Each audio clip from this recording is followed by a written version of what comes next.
Okay, good morning, Chodesh Tov. It's Chodesh Nisan, special day, the day that the Mishkan was actually built, final stage and ready to use, as we read yesterday in the Parsha.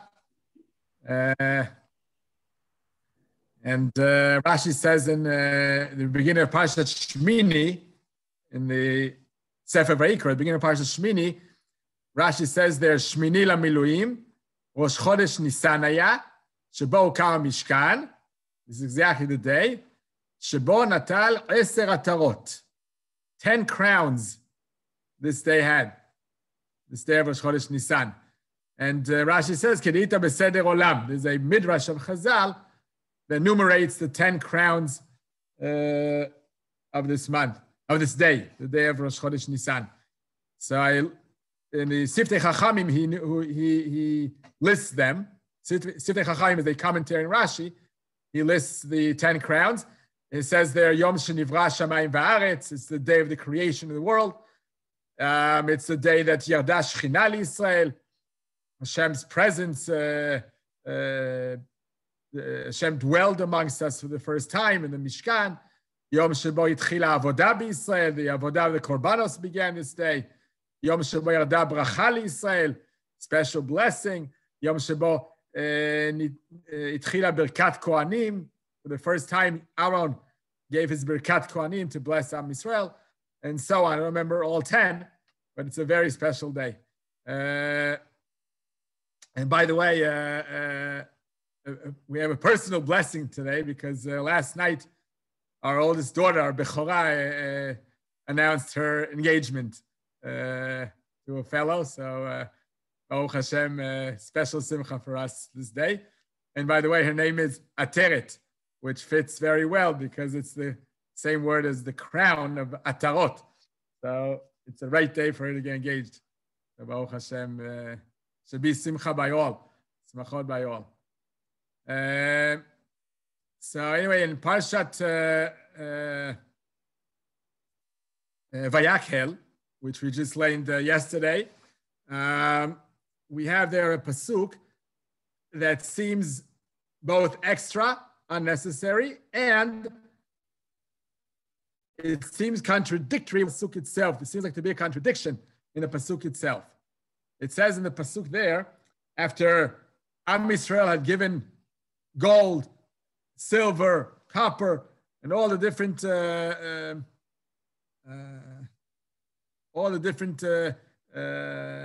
necessary parts for the Mishkan, all that's needed to build the Mishkan. They did it all by donating. They gave all their donations towards the Mishkan. So the pasuk says that there was too much already. They brought so much. They were so excited to give of their jewels and jewelry and precious possessions that they gave too much. It was extra. So the workers, those who were in charge of building, they came to Moshe Rabbeinu and they say, "Marbi ma'am me'avi." It's too much already. So Moshe Rabbeinu sends notice to all of Am Yisrael. Okay, Baruch Hashem, you brought enough. No need for more. But then there's one more pasuk there, which says it over again. It says, "Ve'amelacha hayta dayam lechol hamelacha la'asot ota ve'oter," meaning there was enough that Am Yisrael had donated for all that was necessary and needed to build the Mishkan, and extra, and even beyond what was enough. So the Ohr HaChaim HaKadosh asks these both questions we said before. A, he asks, how come we need this pasuk altogether? It already told, the pasuk already said beforehand they had brought enough and there was no need for any more. And Moshe Rabbeinu announced to everyone to stop donating. Why say it over again? And second, the pasuk says they had brought enough for what was needed to build the Mishkan, and extra. So that doesn't fit too well. Enough means there was exactly what was needed. Extra means there was more than was needed. So what's going on? Was it enough or was it more than necessary? So the Or Chaim HaKadosh explains this whole idea very beautifully in his first explanation. We'll use his first explanation. He says like this. Imagine a person who was running to donate to the Mishkan, for the building of the Mishkan. He wants his money, jewels, whatever it is, to be part of the building of Beit HaMikdash, of the Mishkan. He comes running, and imagine the Kohanim stop him and say, thank you so much for your effort. It was so nice of you to think of us, to think of the Mishkan, but that you're too late. There's enough. We don't need any more. Imagine how aggravated, how disappointed this person would be. He really did his best to try to come to donate from his best possessions he could, and it's too late because there's enough.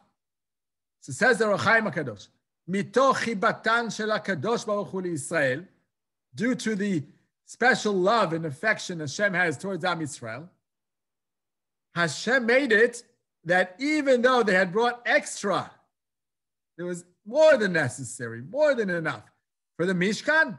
Hashem had made a miracle, create a miracle that in the end, all that was brought, all that was donated, made it in. It was used in the Mishkan. It was a tremendous miracle because there was a certain amount of gold, certain amount of silver, certain amount of copper, certain amount of all the other particles that make up the Mishkan and the garments, the holy garments. There was enough. So how can you fit more into what's not really necessary? If you need, let's say, 100 kilo of gold and the donations were 105 kilo, so how can those 5 kilo fit in? So it was a miracle. Hashem created a miracle that it all fit into what was necessary for building Beit HaMikdash, for building the Mishkan. From this, we learn a tremendous lesson. From this, we learn that there is never, ever someone who isn't necessary, who isn't needed. If we have place in our heart, everyone can fit in. Mitoch chibatan shel Yisrael, due to Hashem's love and affection towards Am Yisrael, He includes everyone in the camp. Everyone takes part in the building of the Mishkan. So if Hashem acts that way, we must mimic Him and learn from Hashem and behave likewise. That even if there are people who aren't our cup of tea, let's put it gently, aren't our cup of tea for various reasons, the way they act, the way they think, the way they look, in all kinds of ways, we don't appreciate a certain person. If we have enough love in our heart for every single Jew, no matter what he stands for, no matter what he believes in, no matter how he acts, we have place in our heart to include everyone. We have room, then it comes. Then we include everyone. Then everyone is. We love everyone, and everyone is necessary. There's always something that every person can add. There's no such thing as an extra person. Same is true in general, for groups, for different trains of thought. Like now, we're coming up soon to the elections. The elections sort of separate us between different philosophies, different ideologies, different ideas. But yet, there's room for all. There's never behoter. There's never too much. There's never unnecessary extra that's not needed. We need every single party, every single thought, every single idea and ideology to build our nation to something wholesome, something whole, something great, and all divine, all holy, because we have room in our heart. We accept everyone. We believe in everyone. So that's what we can learn from this pasuk, and hopefully, Zat Hashem will be able to feel this way towards all. And I'll just add last point. This I heard from Rav Lior Engelman, very famous rabbi who gives very good shiurim all over Israel. So he said that when we stand in the B'ezrat Hashem on election day, in front of the ballot, and we have all the different pieces of paper with the letters on them, and we have to vote for the one we prefer. So he says, after all, look at all those letters, Hebrew alphabet letters. They all make up 22 letters. Not necessarily are all 22 there, but it's all one long alphabet. They're all connected. It's like Betzalel, when he built the Mishkan, Chazal say that he was also a Kabbalist, besides being a good artist and professional in his work. He was also Kabbalist, he was also holy. So he knew how to connect the different letters of the alphabet, the Hebrew alphabet, in order to make up holiness as he was working, as he was doing his job. So here also, including all the different letters, is all one long alphabet, all holy in different ways. Okay, so B'ezrat Hashem should be a good month for all, and a happy month, and filled with blessings and miracles. Nisan is from the word Nisim, the miracles B'ezrat Hashem to all of Klal Yisrael and to every family separately, as we all together, B'ezrat Hashem, are redeemed this month. Chodesh HaGeulah, B'Nisan Nigalu, B'Nisan Atidim Ligael. That the final redemption will happen on the month of Nisan. So we're ready. We're ready for it. B'ezrat Hashem, it should be very, very soon. Okay, we'll go to the halachot. So we said last week that we'll discuss this week the, first of all, the different halachot of the unique situation this year where we have Erev Pesach Shechal B'Shabbat. The fact that in 2 weeks from now, less than 2 weeks even, we're going to have Shabbat connected to the first day of Pesach. Leila said it will be on Motzei Shabbat. So how do we cope and deal with this situation? So first of all, selling the chametz, when we sell our chametz, we sell the chametz as usual. We sell it before this Shabbat, before that Shabbat, of course. We can't sell on Shabbat. And the sale includes all of our chametz that may be left in the house, including, this Shlomo Zalman says very, very specifically, including the chametz that we leave over to eat during Shabbat. We're selling that as well. So then how can we use it? We're using it with the permission of the goy, meaning in the contract itself, when the Rabbanut Rashi, the chief rabbinate of Israel, sells all the chametz of the country to the goy, to an Arab, it says there that he allows us to use whatever chametz we need during that Shabbat. It really was sold beforehand. Otherwise, we get into a complication of the sale itself enacting on Shabbat, or that the sale is not 100% closed before Shabbat. And then we need brera. We need it's a halachic concept that is complicated. So we prefer that we've sold all our chametz before Shabbat, the goy, and we're eating from it with his permission. That's how it works, because we may have leftovers from what we left over for Shabbat, and we want everything to be included. And then we want to eat some of it during Shabbat. So therefore we include everything, and we have the permission to eat from it during Shabbat. So that's, first of all, regarding the mechirat chametz. Then we do the bi'ur chametz, also as usual, but the day before, obviously. We do the burning of the chametz on Friday. Actually, we could have done it all day long. There's no pressure. Good morning. There's no pressure to do the burning the chametz early in the morning like we do other years, because on Friday, it's Yud Gimel Nisan. It's not even the last day we can eat chametz. We're going to eat chametz on Shabbos. But still, the poskim say that since we are used to burning our chametz at a certain time of day when it is the last day before Pesach. In a normal year, when it's a weekday, that is Erev Pesach. So we normally do it till the end of the 5th hour of the day, according to the halachic hours. So we should do the same on Friday. It's approximately 11. What was it? I looked it up yesterday. I just don't remember right now what it was. 11. I guess I'll have it. They'll announce it in Shul and other places around 11:15, 11:20, 11:25, something of that sort is the end of Shah Chamishi, the 5th hour. That's by then we should be burning all our chametz, except besides the chametz we want to leave over for Shabbat. We do not say, one difference this year, by the burning of the chametz, we do not say kol chamira v'chamira.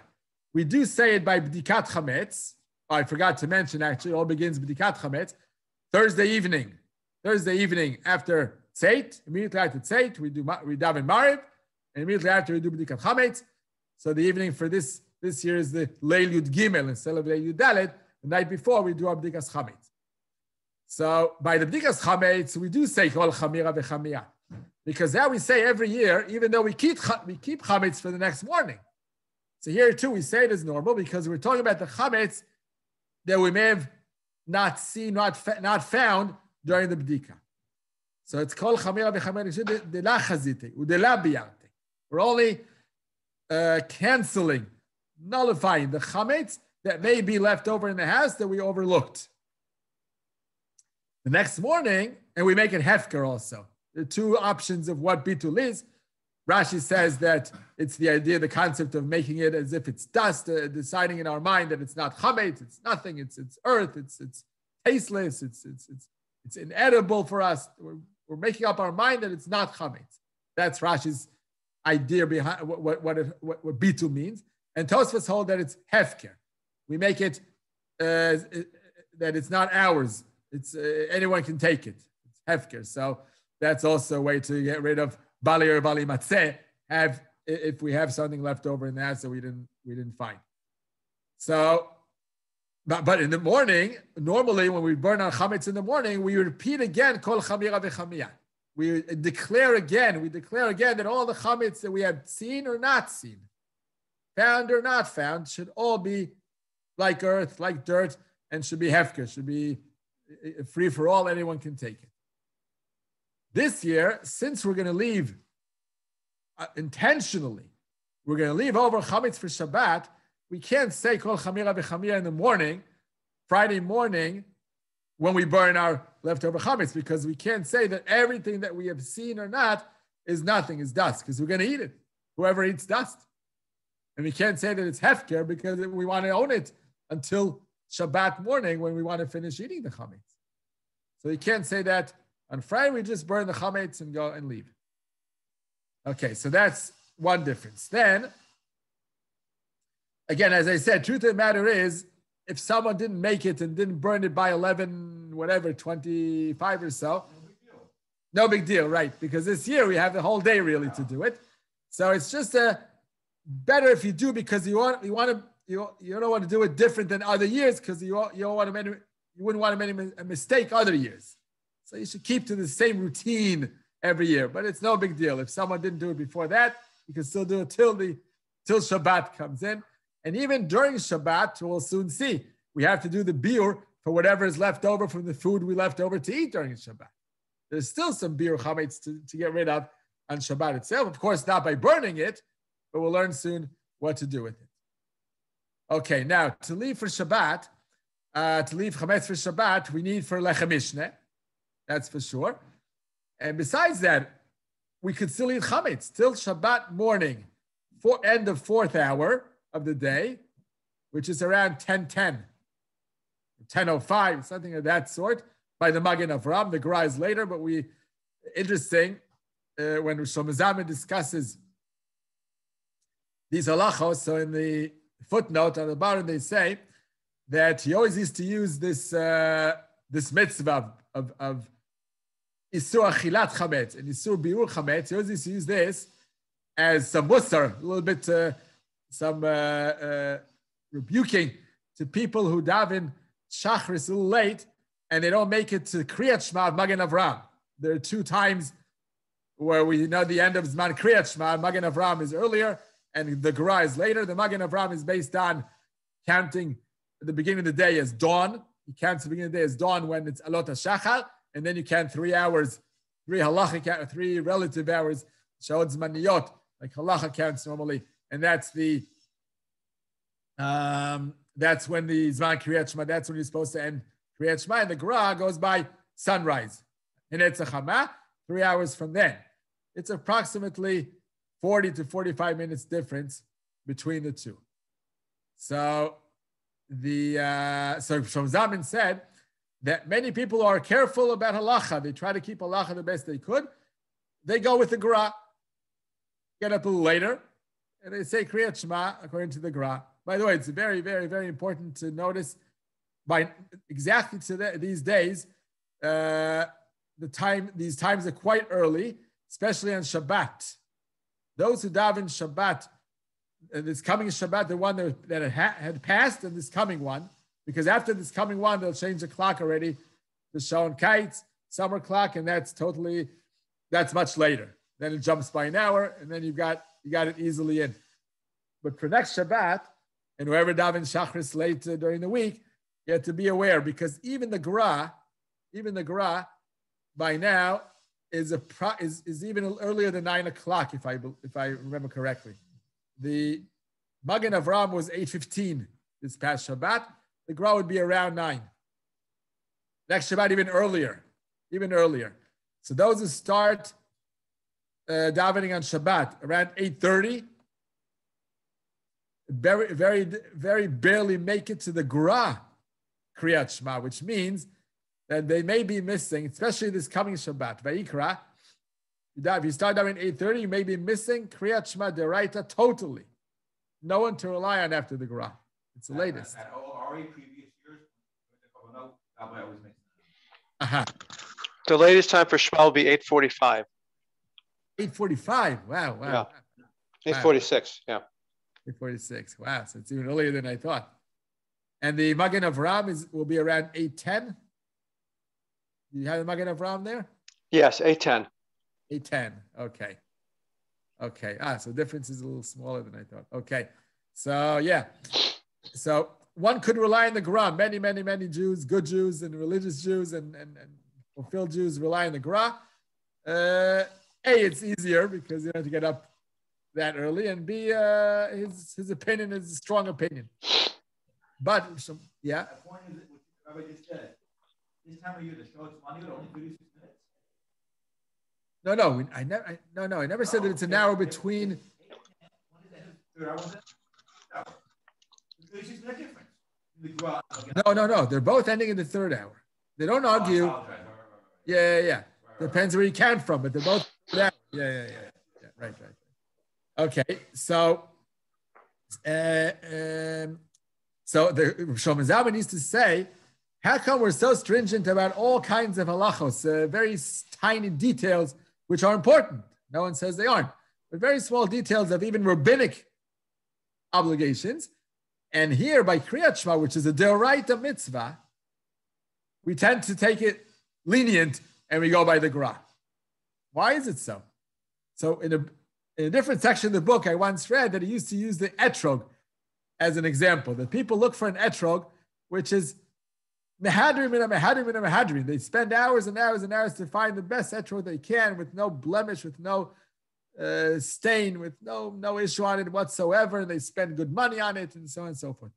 It's of course a mitzvah deoraita, the etrog, but it's one mitzvah deoraita. By Kriyat Shema, you get the chance of fulfilling a mitzvah deoraita and a very important one of Kabbalat Malchut Shamayim daily, every single day. And people tend to be more lenient and go by the Gra. Or Chas v'Chayila even lose the mitzvah totally if they're not noticing the time. So he says, how come we're not as careful as we are with an etrog? By Kriyat Shema, do it the best you can, the most mehadrim, which is like the Magen Avraham. And by the way, Better yet, if you really say it in sequence of davening and you have the Birkot Kriyat Shema before and after. But if you didn't make it for that, you could say Kriyat Shema before you start davening. And you make it nai. We condition it. We say to ourselves in our mind, we don't have to verbalize it. In our mind, we think to ourselves, if the halacha is like the Magen Avraham, then I would like to be Yotzei the Kriyat Shema right now by saying it alone before davening. If halacha is like the Gra, I prefer that right now it's like the reading of the Torah. I'm just learning Torah, but the real mitzvah will be carried out when I when I say Kriyat Shema within davening, because then it goes with the brachos before and after, and it's in right sequence. That's how we condition. And if we were Yotzei by the Magen Avraham, then when I read it later on, B'tzibur with the congregation, that will be like Kriyat Torah. Then it's like as if I'm learning Torah. That we should condition if we're not davening early enough to make the Magen Avraham's time within the normal sequence of davening. But here I saw in this section of the book now, when I prepared for this shir about Erev Pesach Shechal B'Shabbat, in the footnote it says there that Rosh Zalman used to use this mitzvah of birch of Isra Achilas Chametz, the last moment you could eat chametz, and bir chametz, the last moment you can burn your chametz. He used to use this as an example how people are so careful. Now this is a much closer example than Netrok, because here we have that same machlokes, same argument between the Magen Avraham and the Gra. We have regarding the time of last minute to eat chametz and last minute to burn your chametz. According to the Gra, we're talking about the end of the 4th hour from Eretz Chama, from sunrise. According to the Magen Avraham, it's the end of the 4th hour from dawn, from Alot HaShachar. So they're both counting 4 hours, but it depends where you start from. And for some reason, Klal Yisrael, all of Am Yisrael, that's how it's written in all the calendars and everywhere, that last moment of Achilas Chametz is at 10:10 or 10:07 or whatever. That timing is 4 hours, like the Magen Avraham's opinion. It's the 4 hours of the earlier opinion. According to the Gra, you can go till 10:40 or so. I'm saying approximate now. And yet, all Jews make sure they stop eating chametz at 10:10 or 10:07 or 10:05. I don't know exactly the time. So he says, why are you so careful? After all, it's the Rabbanon. It's only rabbinically forbidden at the end of the 4th hour. Midoraita, there's only an issue of Bali Matzeh as of this end of the 6th hour and on, meaning Chatzot. And the eating of the chametz is only prohibited midoraita as at the beginning of Pesach. This when you have says, hey, Mishkia, if you want to get the suffix, but much, much later it's the oraita. Or at least the most strict prohibition of karet, of eating chametz chas v'chayil on Pesach itself, it just begins much, much later. It's rabbinically forbidden as of the end of the 4th hour of the day. So for some reason, all of Klal Yisrael, in this case, except the Magen Avraham, you won't see anyone eating chametz after 10:07 or 10:05, knowing that that's the end of this month. That's it.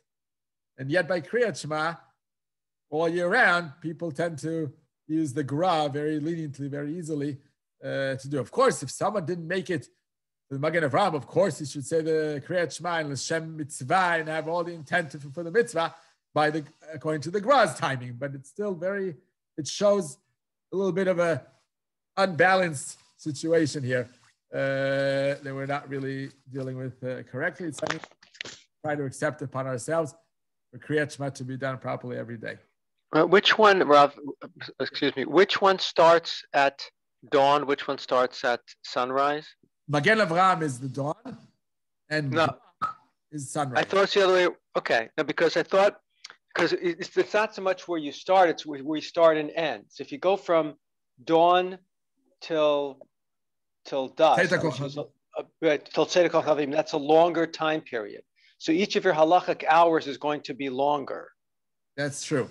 That's true, but it turns out it's not such a big difference because it's relative. So you divide by 12, so it's maybe a drop longer. But after all, the difference between dawn and sunrise is much, much longer than that small difference of the relativeness of the hours between sunrise and sunset versus dawn and dusk. So it doesn't make such a great difference. That explains, by the way, why it's only 36 minutes in between the two, even though dawn and sunrise are long. The difference in them is longer. So that explains where it's a little bit shorter than we would have expected, but it's still much earlier. The Magen Avraham turns out much earlier than the Gra. Okay. Let's continue now with our halachos. So on Shabbat, it's now we keep chametz to be eaten during Shabbat, as we said, lechamish. Better to try to refrain from leaving any other chametz gamur that we're not selling and we want to consume on this Shabbat. Better not to have any other chametz food around. All the cooking for Shabbat should be done kosher Pesach already. Kosher Pesach, even using kosher Pesach pots, and I think the best to use for dishes and cutlery and all that on this coming on that Shabbat of the Shabbat right before the Seder, the best would be to use chad pe'ami. Disposable, we have very beautiful ones in our days. You use nice ones to respect the Shabbat, but if you start using dishes together with some chametz, because we are going to leave a little bit of chametz, at least for lechem mishneh, so to have out Pesach dik dishes and cutlery won't make sense. It's impossible. Your house is kosher Pesach. It's what? Everyone's house is kosher Pesach. Who's going to use chametz dishes? No, dishes doesn't make it non-kosher Pesach. Dishes is all cold, and you're using kosher Pesach food, so it doesn't make anything non-kosher now, the dishes. But you're right, everyone's stored it already.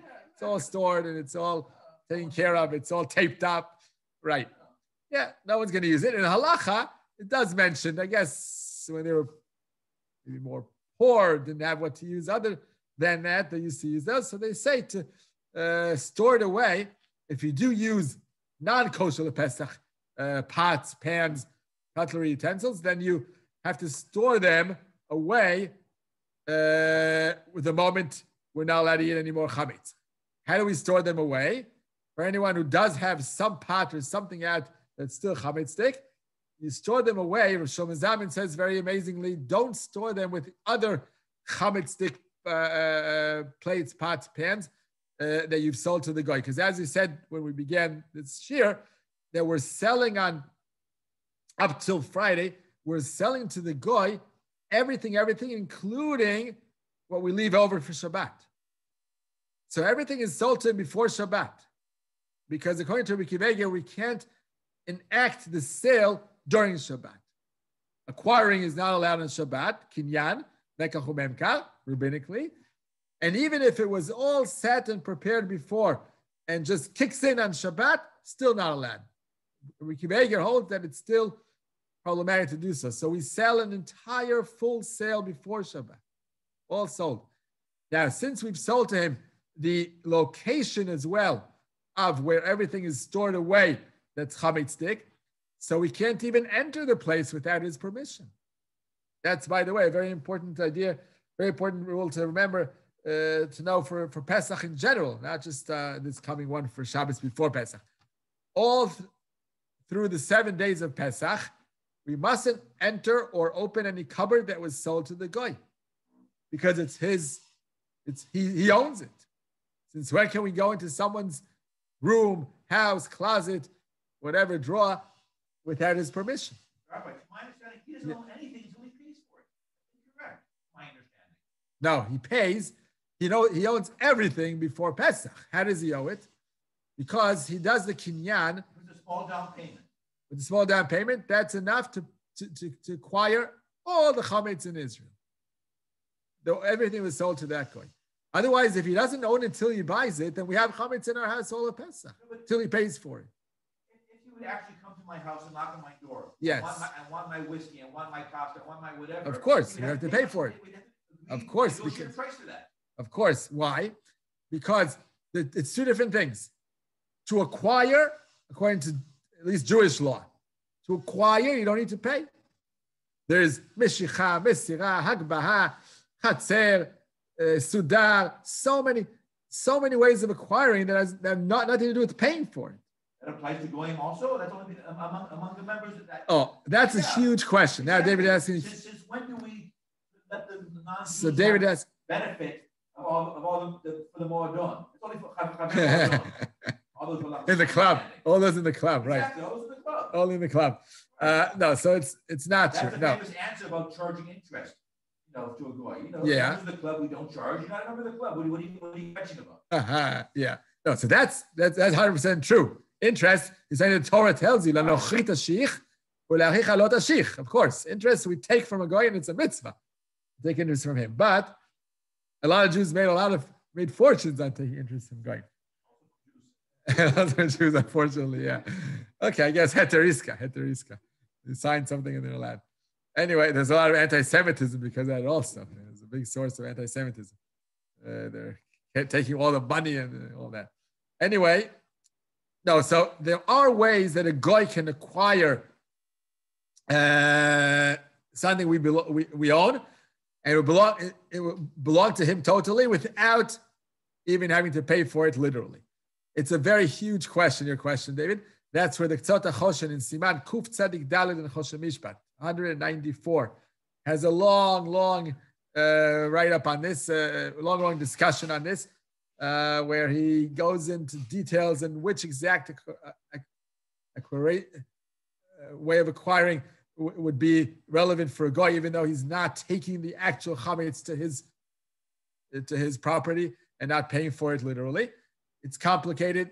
It's not so sure. That's exactly the reason why poskim say better not to leave any chametz gomer in our house. No chametz gomer. We can leave all kinds of ta'arovet chametz, things that we don't know exactly what their ingredients include. They may include chametz that we can sell to the goy. Anything doesn't say kasher Pesach, but it's not obvious chametz. It's not like pasta, couscous, cakes, cookies, all those. Yeah, so whiskey is chametz gavur. So the poskim say that since, after all, we try our best that the sale will be halachically good, so hefsed merube we're allowed to leave in the house. That's it. Better yet, if you try to finish up as much as you could, or at least most of the bottle, and then it's no longer hefsed merube. But if you have closed whole bottles of whiskey and it's really expensive, we're talking about hundreds of shekalim sometimes for several bottles, so get rid of those pour them into the toilet or in the sink, really hurts to see that going down the drain when it's so costly. So hefsed merube, we do rely on the mechira, but nothing else. That's why, by the way, big stores, big shops, they keep chametz gomer. They've sold it, of course, before Pesach. You have to go after Pesach and see if they have the certificate of mechiras chametz. But they sell loads and loads and loads of chametz gomer. As a shop, as a store, you can't get rid of everything before. You can't sell everything accurately before Pesach. And it's very reliable. As we said, I think last week, I think we mentioned that Shlomo Zalman was very much against those who made up the stringency to buy only chametz that was prepared after Pesach. He says, no, the mechira is exactly what Chazal asked of us to do, and the shop owner did it the way he was supposed to, so you can buy this chametz after Pesach. We don't question that. But in our own homes, if it's not hefsed merube, we try to get rid of it before Pesach or burn it, that it should not remain in our house because of this issue of not being 100% sure what is the proper halachic way to sell our chametz to a guy when he doesn't actually pay for it or doesn't take it into his domain. Okay, now, so we said we're leaving over for lechem mishneh. Now, potentially one could use two types of foods for lechem mishneh besides chametz gomer, besides leaving over chametz gomer. One is matzah shira, and the other is matzah mevushelet. Matzah shira means that we prepare something that is actually prepared like matzah, meaning within 18 minutes, and done with all the stringencies of a matzah. But instead of water and flour only, as we make matzot from it, we have mei perot. We have like fruit juice or wine without any water whatsoever, no water involved, and that's how we knead the dough and make the flour and that additional liquid, which is fruit juice or wine, and that's how we make our matzah. That, if there's no water involved, potentially that's not chametz. On the other hand, we could say amotzi, because it has the full appearance of a matzah or bread, even if it's a type of bread that's made like matzah shira. And then we can eat that for lechem mishnah. And then we gain, by doing so, we gain that it's not chametz gamur. Ashkenazim do not eat matzah shira all through Pesach, but for the time of beginning of Shabbos till the moment we must stop eating chametz on Shabbos morning, we can have matzah shira. It's could be better for some people in their mind than chametz gamur, even though Ashkenazim don't consume this during Pesach, but it's definitely not chametz gamur. Sfardim do eat matzah shira all Pesach long. It's definitely not chametz. That's one way. And another is matzah mevushelet. If you cook a matzah, or actually it could be the same matzah meal. If you make anything from matzah meal, which could be, it could have the appearance of a roll, of a challah, much like chametz, but the flour you're using is actually ground matzah. Why is that permissible? Especially if it's cooked. If it was only baked, then a lot of poskim do not allow using baked products that were made from matzah meal. They're strictly kosher for Pesach. There's no problem for Pesach eating that. But for the last day before Pesach, Erev Pesach, there's a concept that we hold by that kol ha'ochel matzah b'erev Pesach kevo'el arusato bebeit chamiv. We mustn't eat matzah on the last day before Pesach. Some have the custom as of today, Rosh Chodesh Nisan, to stop having matzah. Some even have the custom from Purim, not to have any matzah 30 days before. Each family, whatever they used to. But the last day, Erev Pesach, that's something that's unified by all. No one eats matzah that day. That's Yerushalmi code, so this is a big problem. So why are we allowed to have matzah mevushelet, a cooked matzah? Like some people make matzah brai by cooking the matzah first and then frying it. So if it's a cooked matzah, why can we have that as lechem mishneh? The answer is because it's the matzah that we cannot be yotzei in Leil Seder. Only baked is allowed to be used in Leil Seder, not cooked. The moment it's cooked, it's no longer kosher matzah for Leil Seder. For those who eat gebroks, it's kosher for all Pesach long. You can eat it during Pesach for those who eat shvuya gebroks, so they don't mind the fact that the matzah touches any liquid. So they can have such a matzah during Pesach, but not for Leil Seder. Leil Seder has to be only baked. So if you're having a type of matzah, you're not yotze in Leil Seder, some posts can say that the prohibition of having the strong custom of not having matzah the last day before Pesach does not include cooked matzah, because that's not a matzah. It could be yotze for Leil Seder. The whole point of not eating that last day is to get you excited and looking forward to have the matzah on Leil Seder. If you have it before, it's no longer exciting. But if you have a cooked matzah, so the regular matzah still will excite you. That's the difference. But most poskim prefer that even that not. Most poskim say that, okay, it's cooked, so halachically, it's not kosher for Leil Seder. But after all, you could be eating what appears like a matzah and can be tasting like a matzah. Although it's cooked, but it can be, after all, dried afterwards and fried like a matzah brai, and then you feel you're eating matzah after all. It does lessen the excitement for later on. So a lot of posts can say better not. And the matzah shira, as I said before, possible, but still, according to Ashkenazim, it's safek chametz anyhow. And in the end, bottom line, poskim do prefer that for lechem mishnah purpose, we do leave over actual chametz, real chametz. For hotels and other places like that, communal places, they won't leave actual chametz. No way. Because you can't take care of all the guest stuff and have it out. So they have matzah shira for sure as lechem mishnah. But in private homes, you can still deal with it. What's best to leave over for lechem mishnah is pita. Leave a pita or 2 pita to the amount of pita you need for lechem mishnah. Leave over that because that's the most least crumbs come from pita. You don't want crumbs all over the place. Yeah. I think my question is going to apply to my family. I think for many other families. Okay. Next Shabbos, I intend. Rosh told me if I'm making a mistake, I intend to use real chametz. I intend. Next Shabbos, we're talking about this regular Shabbos yet. It's not the Shabbos of Erev Pesach. Not this Shabbos, next Shabbos. Erev Pesach. Okay, you mean Erev Pesach. Okay. Next. Okay, yes, sorry. Yes. Okay. I intend to use pita. Okay. But my question is, what I intend to do also is I intend to do the bracha of hamotzi and my whole family eat a kazayit outside. My outside, my patio, I could see it from my dining room, where I eat my suda. So I had that eye visibility. I could see it there. I think that's not problematic at all. I'm asking the Rav now, where should I say kiddush? I intend to eat in my dining room. Or should I say kiddush in my dining room, and then we should all go outside for hamotzi? Or I should start kiddush already outside and continue with hamotzi outside.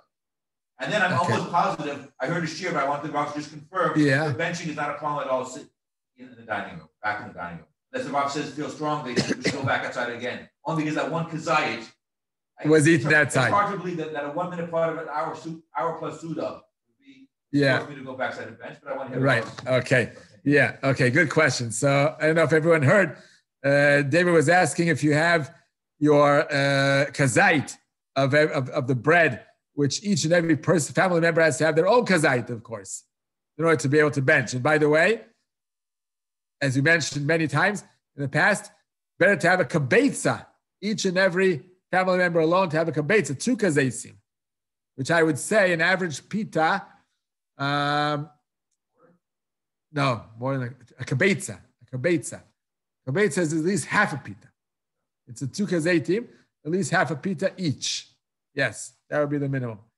So that's in order to be able to say Birkas al Netilas Yadayim, to say the bracha. Netilas Yadayim we need in any case. It doesn't matter how much bread you eat, you need Netilas Yadayim. But to say the bracha of Netilas Yadayim, you can only do that if you had a kabetza of bread during the meal. So better to have at least half a pita each family member.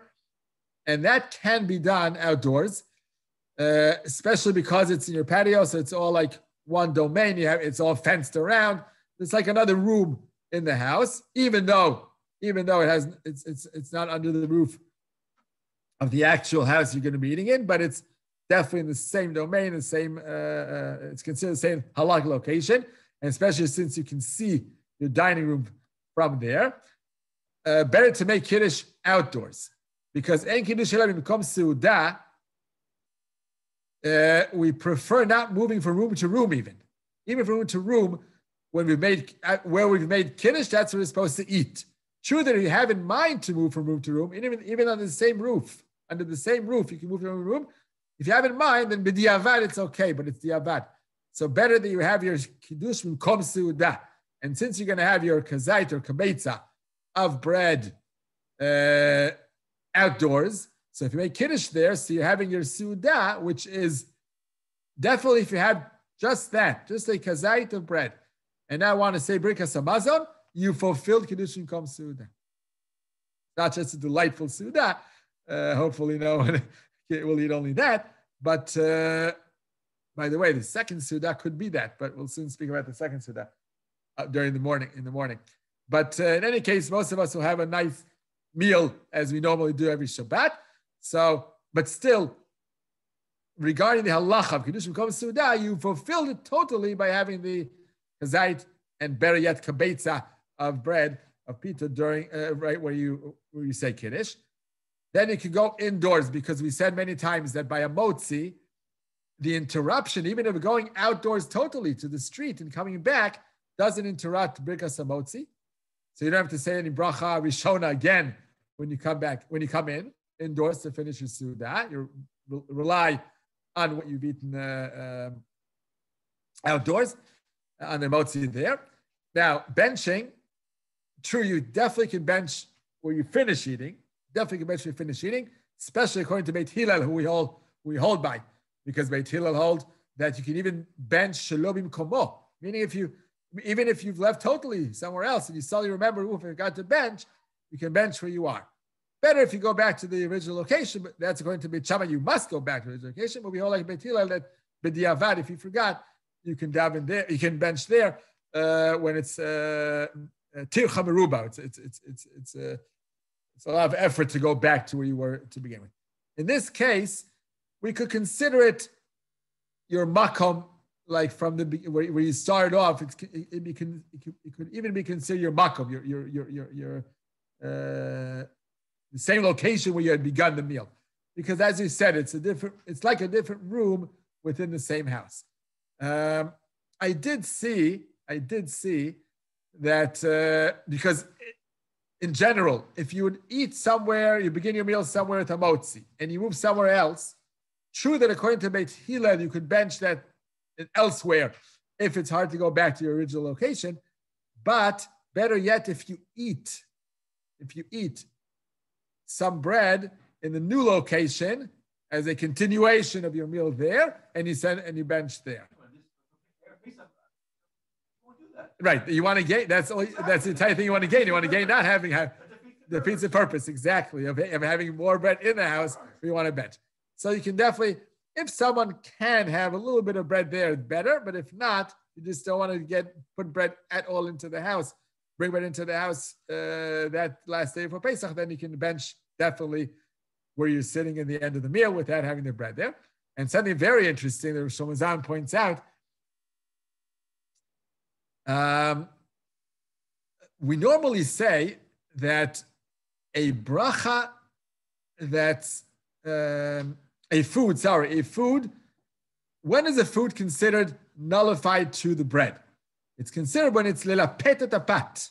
Lelapet et apat means that you're eating bread essentially, but to make it tastier, you're eating the rest of the food.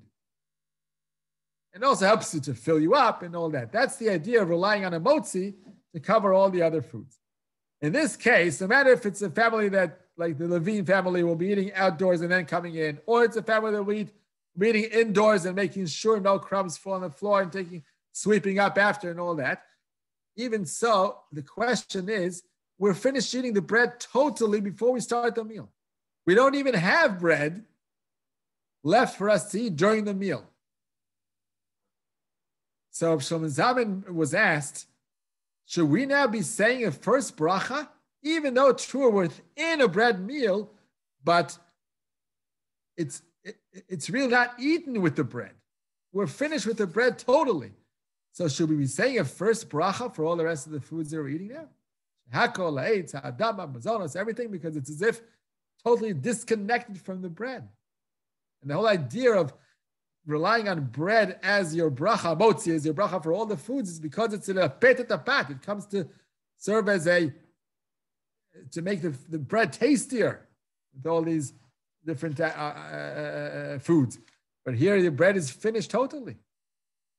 But he says, like we all know, that it's not so. We do rely on the motzi, even though we're not going to eat a drop of bread anymore during the entire meal. We still rely on the motzi. And we are, of course, covered by a samazon after it. It's all the same, even though we're not going to have any bread. Because the idea is that it's a bread meal and that it comes to fill us. It's a filler. Unlike desserts, which many times require first bracha before you eat them, because they're not fillers anymore. They're after you're full. You still have room for some sweet food in the end, but you're really full. And it definitely isn't eaten with the bread normally and to give taste to the bread. But normally, the regular main course and first course of a meal are eaten together with bread, so they're considered part of the bread meal, and you don't have to say bracha rishona for any of those foods. Okay, so that's with the dealing. Now, again, as you're using the pita, so best if everyone finishes their amount immediately in the beginning, and we sweep up. You can sweep on Shabbat, of course. So you can sweep the area where people had eaten their pita, maybe there's some crumb that fell on the floor, and with a dustpan, we lift it up with the dustpan. So it's, even though it's muktzeh, as crumbs that fall on the floor become muktzeh, but with the dustpan, it's tu minatzad. They were allowed to carry it, carry the crumbs away. We don't dispose of them in our garbage pail because that stays in our possession. So we dispose of any leftover chametz, if it's the crumbs, if it's pita, even a whole pita that's left over, whole pita. We break it into small pieces, we tear it apart into small pieces, and we throw it all into the toilet. Any chametz, leftover chametz or ta'ovet chametz that you don't want to leave for Pesach, goes into the toilet, flushed down the water, and that's how we get rid of it. It's not considered bizuyo chalin. We're not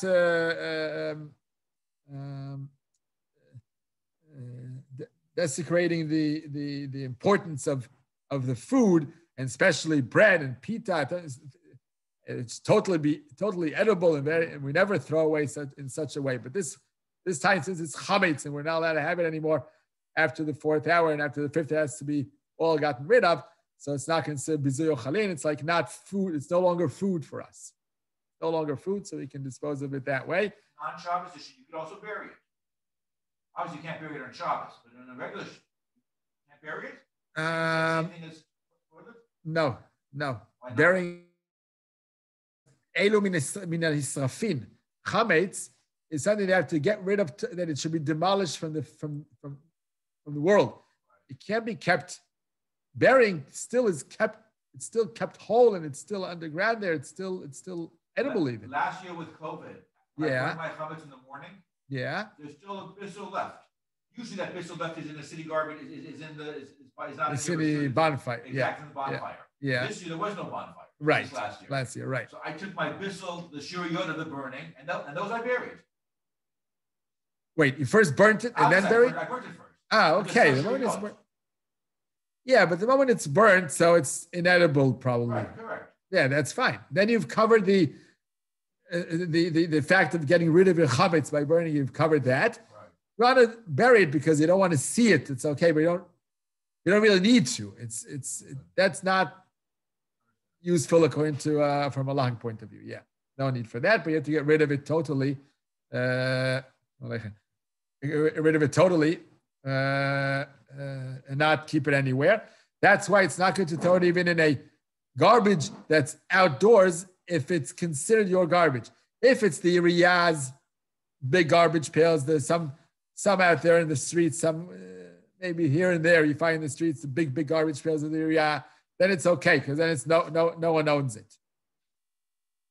But if it's your private, then it's from that. By the way, after the 4th hour ends, which you mustn't eat chametz anymore, and you still have an hour to get rid of it, during that hour, the chametz is muktzeh now.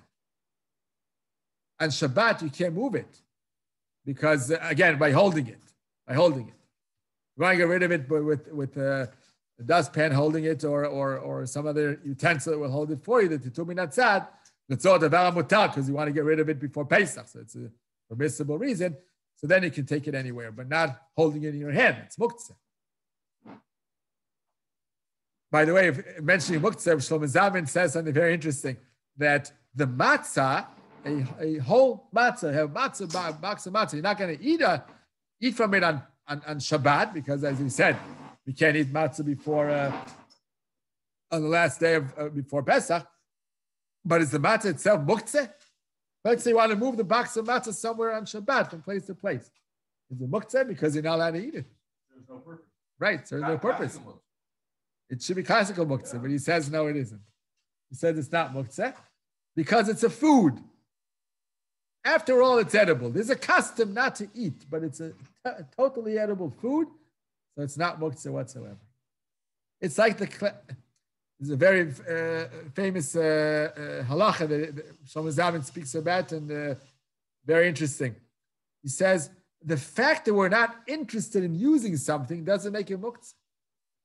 What makes something muktzeh is one of the categories of chazal. Muktzeh machmas gufo, which is something that's unuseful at all. It's not used for anything, like like a leaf that fell from the tree or a branch.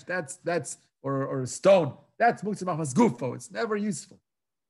There's muktzeh machmas chesron kis, which is something that's very expensive. We don't toss it around, throw it around, and give it to people to give it to kids to play with. Very, very expensive. Not quite that. Not that expensive. But we're talking about silver, all kinds of silver things. But they have to be, according to most poskim, which is also expensive. Not only being expensive is enough, it has to be which is the third category. Any object, any utensil that you use for non-permissible action, normally. Its normal use is a non-permissible action on Shabbat.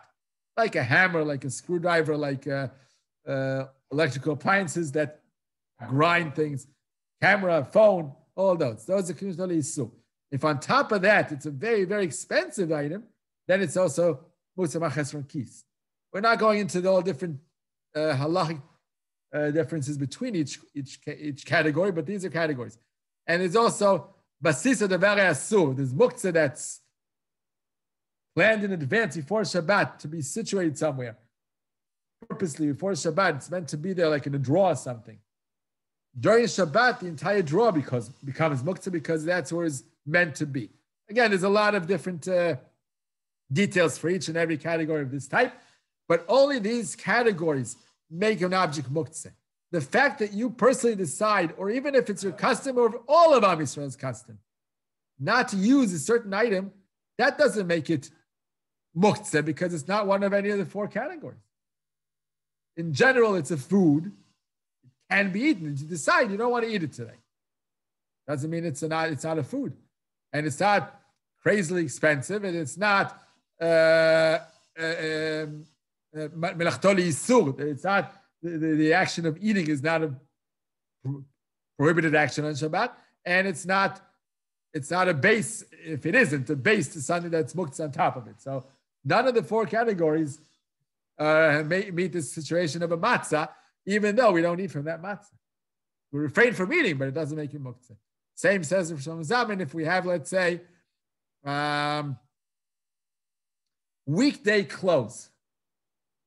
People who have a real distinction between weekday and Shabbos clothes, they would never dream of wearing a weekday shirt or pants on Shabbat, right? Is that muktzah for them now? They can't move that shirt? No, it isn't, even though they wouldn't dream to use it. It's not useful for them on Shabbat. But again, since it's not one of those four categories, so although you're full intent and understanding of using this type of clothes on Shabbat is that you know for sure you're never going to use it, doesn't matter. It's not muktzah. And sometimes we run out of a clean shirt. Let's say we're away somewhere and it got stained. We ran out of clean shirts on Shabbat. So it's either to wear a stained Shabbos shirt or to wear a clean weekday shirt. Some of us would prefer wearing clean weekday shirt. Shabbat afternoon, when we stained our shirt on Shabbat during the Shabbat meal, so we can use it, we can wear it. It's not muktzah. So it's the same concept. Anyway, back to the chametz issues. So we said we leave over for lechem mishneh. We eat it wherever we feel most comfortable. We immediately take care of the crumbs and everything. Some even switch plastic tablecloths. You put a plastic tablecloth first and have their pita for each one to have. After all, there may be some crumbs, so we fold up the plastic disposable tablecloth, throw it in the garbage. We put another one over or not use one for the actual meal. And then the meal has no bread whatsoever around. It's kept most safe that way. And yet still, we're basing all our food on the bread we had eaten, even though there's no remaining piece of any type during the meal. For Birchas Hamazon, again, it's a custom, it's a strong custom, but it doesn't have to be done if you feel uncomfortable doing this. If you keep a small piece of pita on a disposable plastic plate to bring back for Birchas Hamazon, better yet, because Birchas Hamazon should be said when there's bread on the table. And if you got rid of all your bread totally, and you're just eating your food, so you have no bread on the table for Birkas Hamazon. You can keep the table in a plastic bag that you're going to use for Shabbos lunch. For Shabbos lunch? Yeah, I think eventually Friday night. Ah, yes, Friday night for sure. That's easy, right? No, I'm talking about Shabbos morning now. That's the issue. Shabbos morning, you're going to have your second meal of Shabbat with bread, with pita. And now, how do you say Birkas Hamazon? So, better yet, it doesn't have to be. It's not that it's halacha. But when you're benching, you want to present in front of you what you're thanking Hashem over, and it's mainly the bread. So, better yet, if you do have a small piece, you don't have to have even a kazait. I would bring matzah then. If you really want that. You could bring matzah, right? We just said the matzah is not muktzah. Right. That's true. It is totally bread. It's not muktzah. That's true. And you didn't eat it. That's true. You could bring matzah. Interesting if that's, because on the other hand, we're benching to thank Hashem for what he provided for us to eat. And we can't eat it really. So I'm not sure it's like thank Hashem at that moment. No, that day we don't eat matzah. That's a day that it's a strong minhag. It's a very strong minhag. Kevoilo still bet chamiv is very, very bad. the comparison, not sure why Chazal made that comparison, but a person who eats matzah that day, or the last day before Pesach, it's as if he had sexual relations with the woman he's engaged to, not yet married. That's the comparison. There's an urban legend. I don't know if it's true or not, there's an urban legend. Yeah. That's the Rav Shir, many years ago. Or Soloveitchik Shir, yeah. Yeah, they were talking about that, and someone said, Rabbi, I tried both, and it's really not. It's a legend. I've heard that's the gear something. Okay. I have two questions. Yes. I have two questions. Yes. The first one is you said not to throw the crumbs that you sweep up into your garbage because it's still your garbage. Right. Okay. So then why is it okay to gather up the plastic tablecloth which has crumbs and put that in, you said, and throw it out? You can't flush that down the toilet. And if you stick in your garbage, you got the same problem you had with the dustpan of crumbs. What's the difference? True. Very good. Good point. So you could do one of two things. To try to shake it into the toilet. And if it does, and if some falls in the surrounding the toilet, so you can, with a broom and dustpan, collect it and throw it into the toilet. That's one way. And then it's not in your garbage. The second, it's just a better way of collecting it from the table, but then you get rid of it, you're right. Not to put it into the garbage. The second way is to make it inedible while it's in the plastic tablecloth, disposable. How is that? You pour some soap, some hand soap on it. Before you wrap it all, you pour some soap on it, and then you wrap it all together. Then it becomes inedible, and then you can throw it into the garbage. The second question. Okay. Let's say you're going to do the thing of, eat your bread at the beginning of the meal, and then the rest of the meal you're not eating bread anymore. Okay. Right. So the rest of your meal, I assume, can then extend beyond the time for eating chametz, or not? Right. Even though it's considered a bread meal, and you'll be benching at 11:30 from a bread meal, you want to physically consume bread after whatever 10:05, 10:10. So you're saying that's okay. Yes. Good. You brought that up. Very good. You brought that up. That's another question of how can we be saying Birkas Hamazon in a time where we're not allowed to eat bread anymore? Besides being like Dr. Weiss has said now, that being the end, you're not eating bread anymore, but the Birkas Hamazon goes mainly over the bread. And we're unable to eat bread then. No, I know it's not a problem of the 72 minutes then you can no longer bench if 72 minutes go by. We're talking about something else. But that, even if 70 minutes went by, you could potentially still eat bread now. So your Birkas Hamazon still includes the bread. But in this case, you can't eat bread anymore. So is it like a different way of cutting your opportunity of saying Birkas Hamazon? You can only say it when you're allowed to eat. By the way, your question comes up again in a different situation. Let's say you're right before a fast day.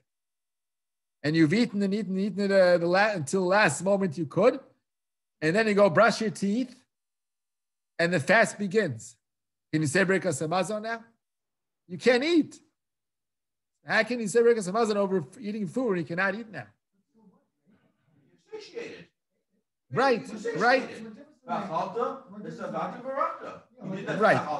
Okay. Right. So you're right. People are right. Yeah, you're right. You're right. That's the answer. The answer is it doesn't make a difference. But it could have been an understanding that we're benching over something that we could still enjoy. We're able to enjoy, and we're benching over that. The answer is no. We're benching over something that we had enjoyed before. That's the same answer as well here. Even though we can no longer have bread, we're benching over the fact that we had bread and that we had the meal, and even though now that we can't anymore. So that's the same answer. Yes. Yeah. Okay. Now, how do we deal with, this is the most, I would say, the most tricky situation, special, unique situation is coming the next Shabbat, one before, day before, and that is Sudah Shlishit. How do we deal with 3 Sudot in such a small time to fit and to squeeze them all in? So the Sudah of Leil Shabbat, Friday night, is normal. And by the way, one cannot be Yotzei Shalosh Sudot by having more than one meal in the nighttime, because we could have had a meal right when Shabbos comes in, and then bench and everything else, and then around midnight have another meal, midnight snack, like another meal. So that doesn't work. Only one meal can be Leil Shabbat, and 2 meals have to be during the day. So that's A. B, so how do we deal with 2 meals during the day? So there are different options here. The two main ones are as following. And there's a third which Shlomo Zalman at least didn't like. He didn't use it. The 2 main ones that can be used are wake up Vatikin, pray Vatikin, that Shabbat morning, which is quite early, although they're switching the clock, the summer clock. So we get an extra hour. It goes forward. So it's not that early. So it's reasonable. We're switching the clock a day before, 2 days before, mamash, right before Pesach. So the Vatikin goes an hour later. So it helps us a little bit from that point of view. Same as Chatzot goes an hour later, and it's going to be 12:46 instead of 11:46 like it is now, which allows us to Fikomen to eat till 12:46, which gives us some more time during Leila Seder with Agada and everything else. Anyway, so either you daven Vatikin very early, you start the first meal immediately after davening, which could be already by 8 o'clock in the morning, even earlier. It's an hour later. It's an hour later, and it's a Shabbat davening. Don't remember it's Shabbat. An hour and 3/4 of davening. Really early. Today it was like very early. Yeah, I think today the Nates is 5:45 or so. That's one actually at 5:45. Yes, that's the Nates, right. So another hour is 6:45. You could be home by 7:30ish, 7 o'clock, right? Okay, even 7 o'clock. Okay. No, wait. 5:45 now. 6:45 will be that Shabbat. That's Shmones of Shachris. And you say Kriyas Torah and Musaf. Yeah, by 7:30, I would say 8. Like I said before, around 8ish, you should be able to start your first meal.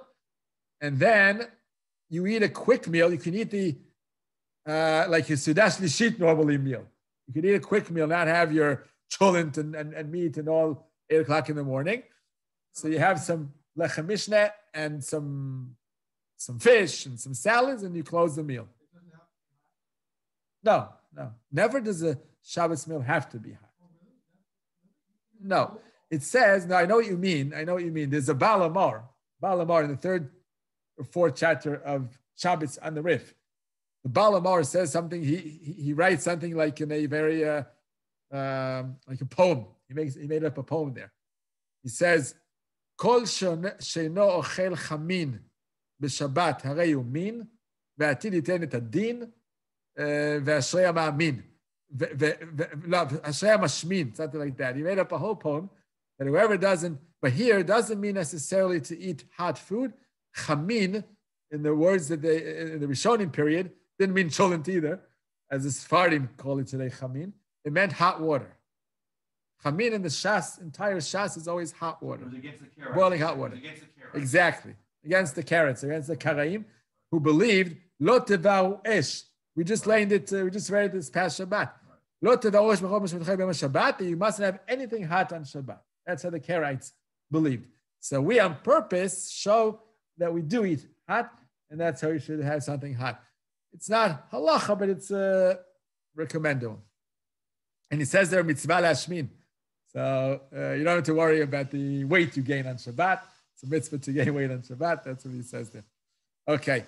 It goes to the Neshama Yetera. It goes away with the Neshama Yetera, the extra kilo, extra calories go away with say Shabbat. You'll find. Yeah, tell it to your wife. She can have whatever she would like on Shabbat. Doesn't count. Yeah. Same as the expenses of Shabbat don't count either. It says that meaning your entire budget was decided upon on Rosh Hashanah, the entire year, how much you're going to spend, how much you're going to make, except besides the expenses for Shabbat and Yom Tov, which are given to us for free. They're a gift. So as much as you use, it doesn't go down from your budget. Yeah, to believe in it, and it works. Anyway, so so either we start the meal early and we're having the lighter meal first, and then we bench. We should be making as long as an interruption possible between that and washing for the second meal. So if let's say by 8:30 we're done and bench already, okay, a very quick meal. By the way, it says also for davening, the davening that Shabbat, some people would like this, we should daven faster, quicker than normal. Doesn't mean to daven the actual words to say them quicker. It means no mishaberachs, no singing, and no extras. That's what it means. But clearly it doesn't mean to pray quicker. So it's our kavanah. It doesn't matter what Shabbos we're in. But to minimalize all the extras, the mutad and unnecessary parts. Yes, for every minyan, even if you're not davening vatikin. Every minyan Shabbos morning. No. Only because they're right next to each other. They're one after the other minyan. Back to back, right. Right, because then we need to finish our sudot as quick as possible. Now, if you have a long enough interval, that wouldn't seem like an unnecessary bracha. So, and you've gone out for a tiyul, and you walked out, and you did other stuff, and then you sit down for your second meal. Let's say an hour later or so. It's very, very squeezed because your bread of the second meal needs to be done by 10:05 or so. So you can sit down at 9:45, let's say. You have 20 minutes. That's enough for finishing kabetza bread. So 9:45, you sit down for the second meal. And then you have time to eat the meal, which is kosher le Pesach, as long as you'd like. And then you bench. And to make sure that by 11:20-ish or so, you do the beer chametz, you get rid of all the crumbs and everything. You could do that immediately after having finished your bread and get rid of all the crumbs wherever you may have, and then you're done with that as well. So if it's a long enough interval, hefsek between the first and second. You see that paragraph? Oh, yes. Good, you reminded me. On Shabbos itself, you say kol chamira v'chamia. Yes, the one you would say while burning the chametz normal years. Here we say it after getting rid of the last crumbs of chametz. Then we say kol chamira v'chamia. Correct. Shabbos before 11:20 or so. Correct.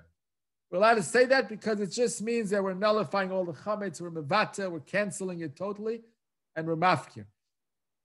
There is a concept of kinyan by hefker, but it's okay. The post can say we're allowed to say that on Shabbat itself, and then everything we've seen or haven't seen is all canceled totally, and no more chametz in our house. That's first option.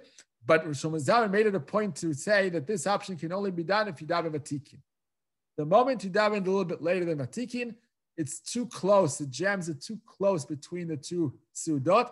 He wasn't pleased with the option of just benching. And then a few minutes, even after half an hour, he said wasn't enough. Even if you go out for a tea and coming back, washing again, that's making a bracha that's unnecessary. You could have easily continued them. But if it's from Vatikin till the close to the end of the time we're allowed to eat chametz, that gives you enough time to be considered a bracha tzricha, like to be considered a new meal. So that's one option. The second, which is most likely going to be the option for most of us, who will not daven Vatikin that Shabbos. So the second option is to have normally your second meal of Shabbat, normally with a full meal and everything. Of course, finishing the chametz before 10:05 or so, and making sure you get rid of all the chametz, everything done. After that, Sudash Lishit, we have whenever you want during the day. During Shabbat, later on during the day, and the better time is having after Mincha. So you daven Mincha Gdola, daven Mincha at 1:15, 1:30. By the way, that's going to be the earliest time after they change the clock. Now it's 12:15, 12:30 is the earliest. It's going to be 1:15, 1:30 the earliest because they switch the clock. So 1:30, let's say you daven Mincha, and then sit down for a meal without, of course, bread, without matzah, without mizonos. You're going to have salads, fish. You could even have fleishik. You could even have chicken, meat. You can have a full meal. Make sure you don't fill yourself too much because the whole idea of the Leila Seder to be hungry. The Leila Seder is not to have too much of a big meal during the day, but if it's early enough before Shah Sirit, which is around 10:04 is Shah Sirit. If you finish most of the meal before 10:04, then you're okay because that's far enough from the Seder, but yet don't have a very big meal. Have a light meal, even though you're not going to have bread. Sudash Lishit counts b'diavad, without bread. It says minei targima. You can even have snack, meaning best would be mizonos, but here you can't have mizonos either. So you have ha'etz, ha'adama, shehakol, of those type. Yotz, it is that shit, especially if you say divrei Torah, then even more so. The Hasidim hold that divrei Torah can be instead of that shit totally. You don't need to eat anything, you just say divrei Torah. We don't hold that way, but if you're also eating something and saying divrei Torah together, that combination makes it definitely okay for Sudash Lishit. That's going to be for most of us. And it's also important not to come too hungry to Leila Seder. So this way you have a nice meal after Mincha. Again, not too big and not too close to Leila Seder, but you're going to be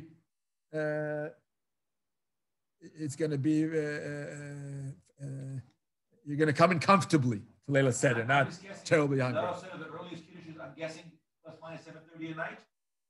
Seder Kochavim is the earliest time you can make Kiddush on Leila Seder. Right, that's probably 7:30. Correct. It's now around 6:30 tzeit, so it's around 7:30.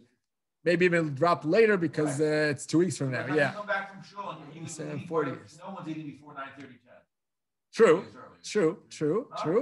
True. But the same halachos apply as Chazal tell us that until Sha'ah Sirit, you can eat a meal. After Sha'ah Sirit, you shouldn't be having a meal. Around 10 to 4, you shouldn't be having a meal. You can have some small snacks then, but not a big meal.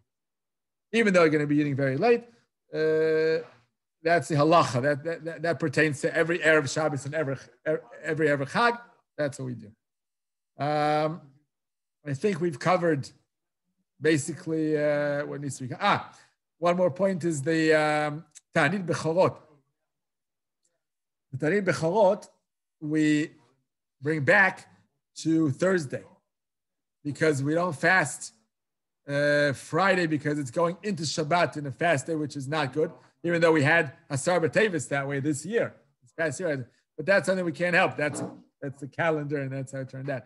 But Ta'anit Bechorot we do on Thursday, and we do the Siyumim. All the Siyum we do on Thursday. So whoever's Bechorot doesn't have to fast when he joins the Siyum. 2 days earlier. Yes. I believe so. I'm almost sure it's not Friday because of entering Shabbat in a fast, which isn't proper. I'm almost sure it's brought back 2 days earlier. Besides that, I think we've covered all the stuff. If anyone has any questions later, can ask gladly.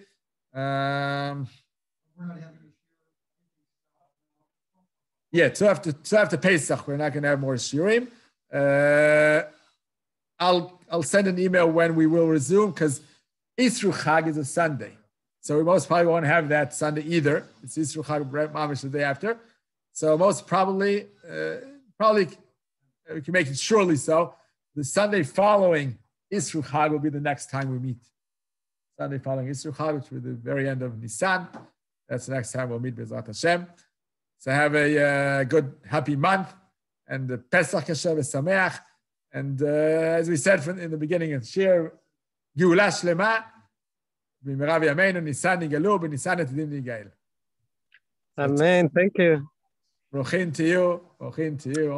And Mazal Tov, your daughter is engaged?